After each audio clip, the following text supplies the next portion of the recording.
Thank you very much, Dr. Sami. So we are in the third step of our PCOT. First step is to get a focused question, take to the literature. The next step is searching the literature, searching for the evidence. And Dr. Sami has talked about that if you have a therapy questions, you have a specific type of research to look for. And he told us about if you are looking for primary literature, where to go, if you are looking for secondary literature, where to go. And he told us that you need to make a filter, or you make a filtering search. And how you do that? By using or, and, or whatsoever. And he gave us an example that if you go even into the midline, unplanned, putting a question immediately in the search engine in the midline, you get nothing. Okay? But when he used the PCOT in the area for the PCOT in the midline, he got specifically the type of paper he's asking for. Now the third part of evidence-based medicine.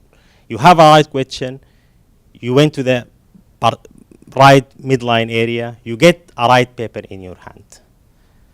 Now you have a paper in your hand, which is the honey paper, for example. And can you use this paper in your practice or no? Before deciding this, you need to critically appraise this paper. So you need to analyze this paper before using it.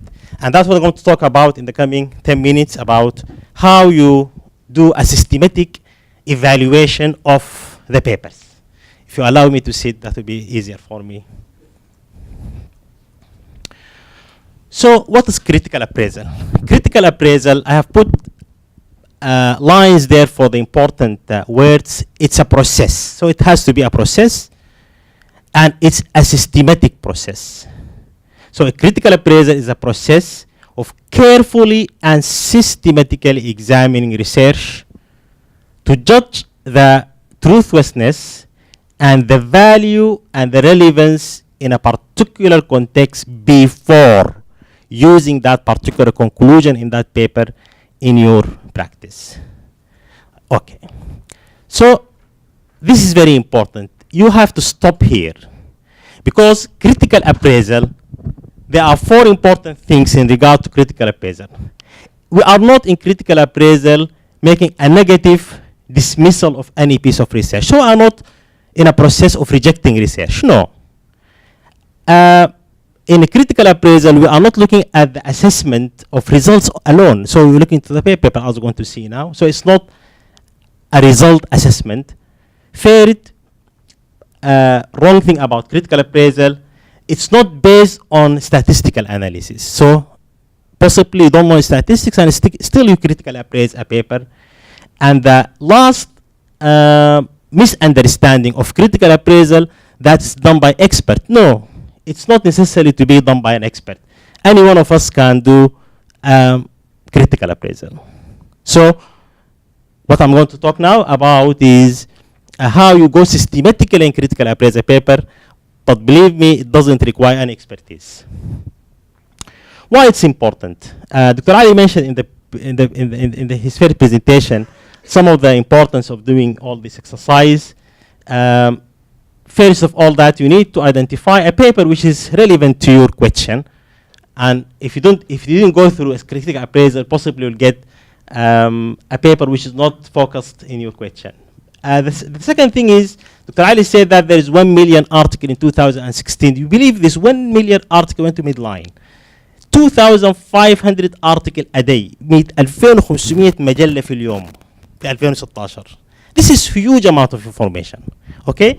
And most of it is about bad science. It's a very bad science. It's not a good one. You cannot use this information in that particular papers in your practice. So you need to critically appraise these papers. And not all the evidence take the same or carries the same weight or truth, and this is as well important. And the important thing that there is nothing called perfect research. And possibly, yes, if there's a paper published in a good article, it means that, yes, okay, they are not publishing a paper unless it's good, but still they can make mistakes, okay? So you need to critically appraise. And journal and authors are not guaranteed. So possibly a very good researcher, he will do a bad research in that particular question that you have. Okay? And as Dr. Ali said, this is a continuous professional development requirement. So possibly nowadays when you come to your degree, postgraduate degree, you will not be asserting it unless you have, for example, a certificate in evidence-based practice. So in critical appraisal, what we will do? We will do internal validity check of the research, which is, we call it the iceberg. The iceberg. That's very, very clear here. You know, what you will see in the papers is the external validity mainly here. Okay? But what we are really trying to do, most of the job need to be done where? Down there. Most of the job need to be down there in the internal validity of that particular research. And I will come to talk about internal validity. What do we mean by internal validity?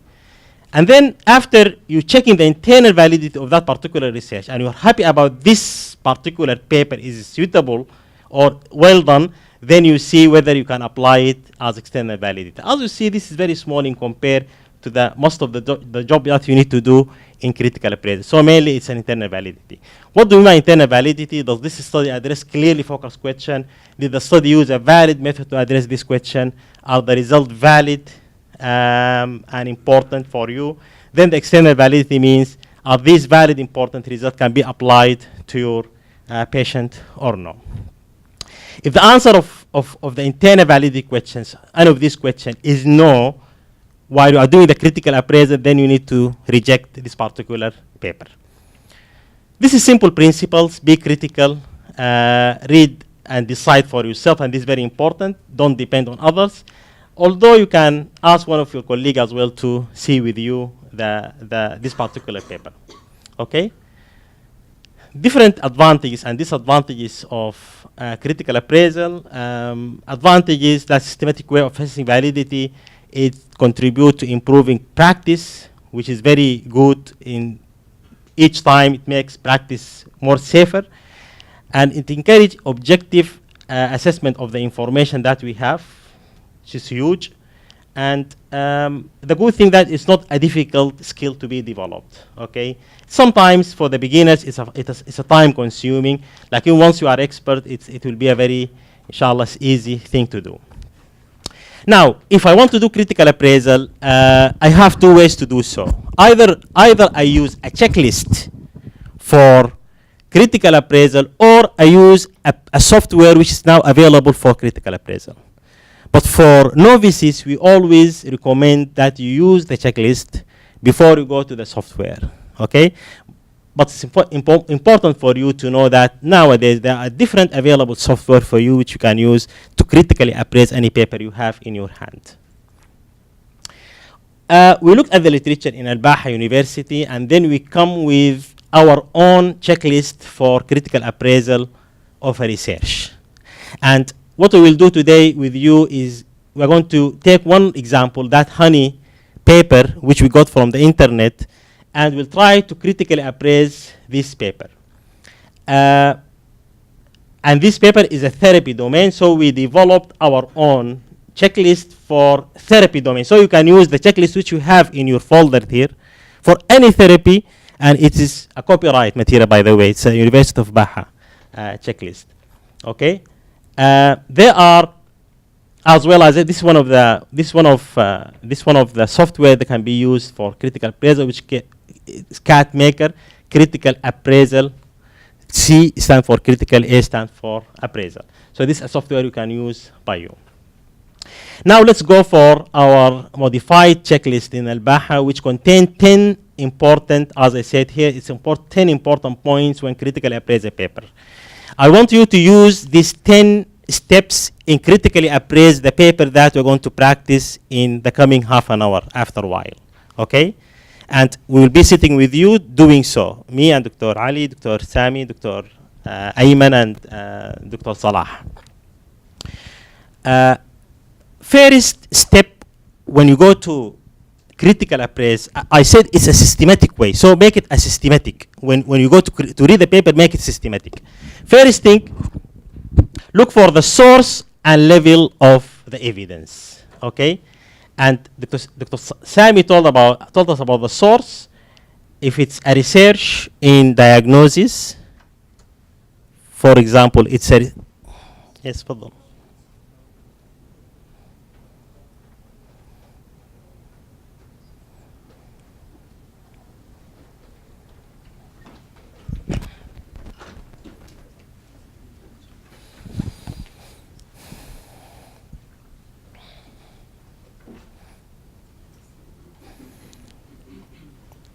You are very welcome.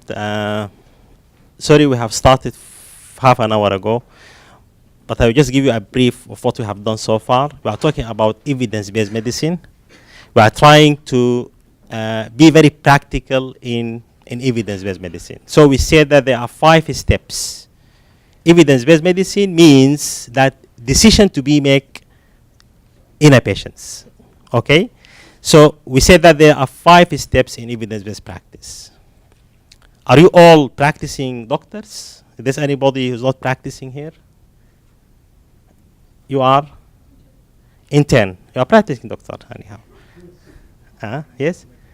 Oh, optometrician, okay? Optometrics. Okay. This will suit you as well. That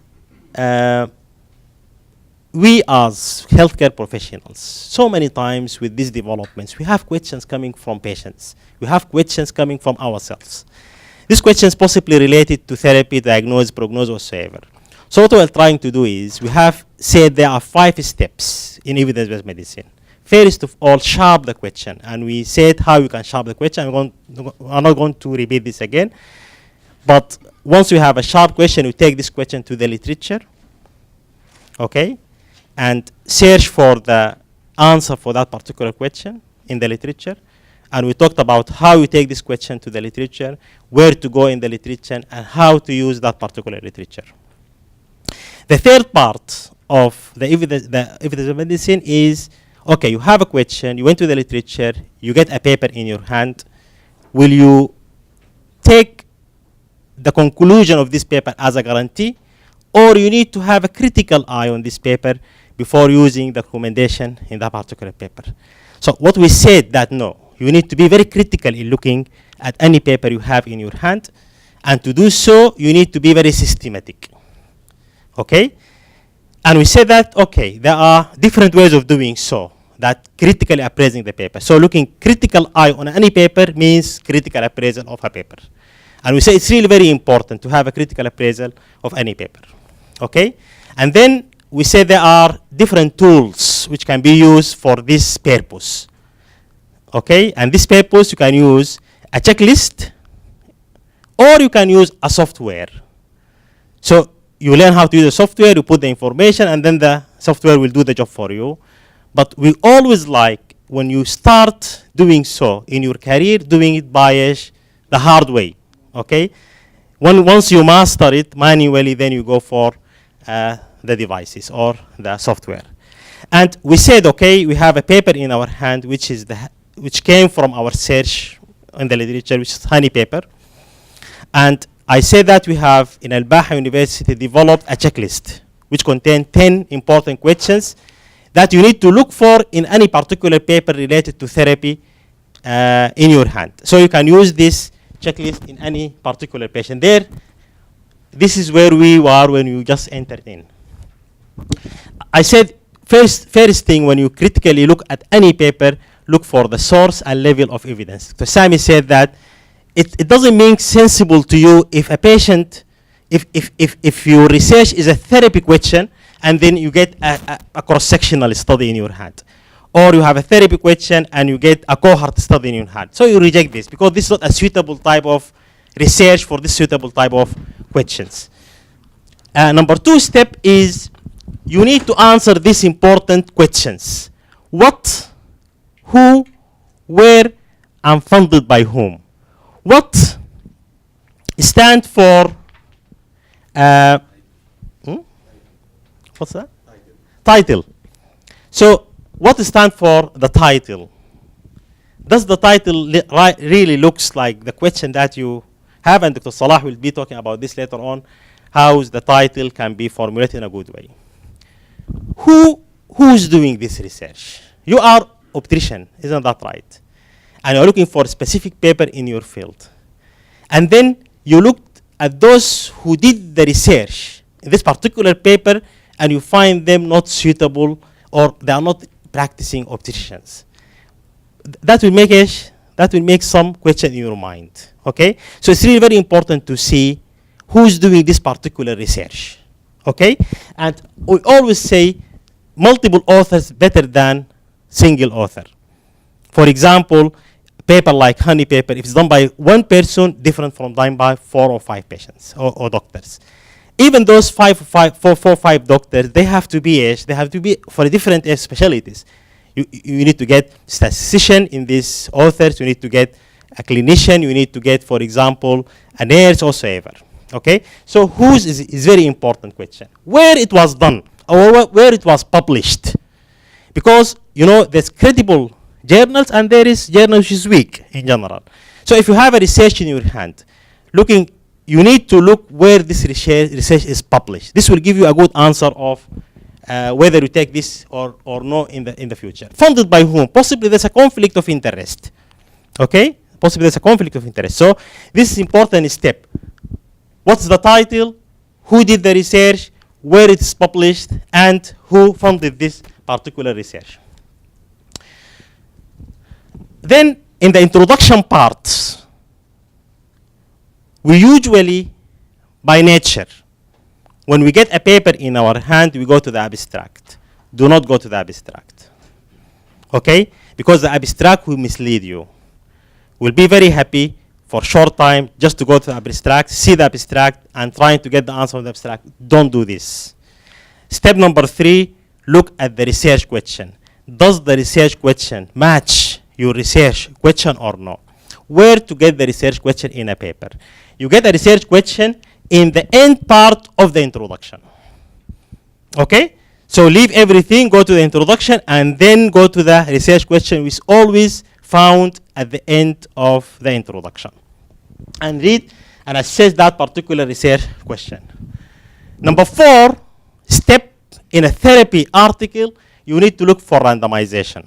We'll be talking about this, inshallah, in details in the group work, okay? Randomization and group characteristics, and this usually found in the methodology. So you need to look at the methodology, how the randomization was done, and what are the characteristics of the group of patients used in this research. Then you need to, step number 5, in a therapy article, look for blinding, how it was done. And blinding means what? We have 3 levels of blinding. First, single blind, double blind, and triple blind. Single blind means the patient doesn't know that, but the doctors and everybody else knows. Double blind means the doctor doesn't know and the patient doesn't know. Triple blind means the statistician who's doing the analysis doesn't know. So the patient doesn't know, the doctor doesn't know, and the statistician doesn't know. Which one do you think is better? Single or double or triple? Triple blind, okay? So you look for blinding, okay? Step number 6, look for interventions and co-interventions. This has to be done in a very good explanation in the methodology. So what exactly the intervention done and how it's done in details, okay? Look at this, and we're going to see it in our paper later on. Number 7, follow up. You need to look at how the patient was followed up in the literature or in the study. Effect of size, you get numbers, and this is the statistics here comes. And I always say in critical appraisal, some information of statistics is important, okay? So the effect, you'll get so many numbers, and possibly this number is going to mislead you, okay? So you need to look at this particular number, and I'm going to show how to look at this particular number. Selection of outcomes, and this is a bias made usually by the researchers, you need to look for, and we will be talking about this in a short time. And then step number 10, applicability of this particular research. This is type of biases in general. There is what's called a selection bias, allocation, concealment bias, and there is assertment and dropout biases. I will be talking about this in our small group in the coming 5 minutes. As I said, important statistics is always there, and what we recommend in therapy articles, 4 types of statistics, or 4 things in the statistics. You need to know what's relative risk, and we'll be talking about this, absolute risk reduction, and relative risk reduction, and number need to treat. Okay? These 4 type of statistics, we'll be discussing it in our small group work. So just to finalize what I'm talking about, we are talking about step 3 in evidence-based medicine, that if you have a paper in your hand, you need to have a critical eye on this paper, and we said be systematic in reading any paper. We said there are 10 steps on doing so, and we're going to practice these 10 steps in our groups. If there's any question?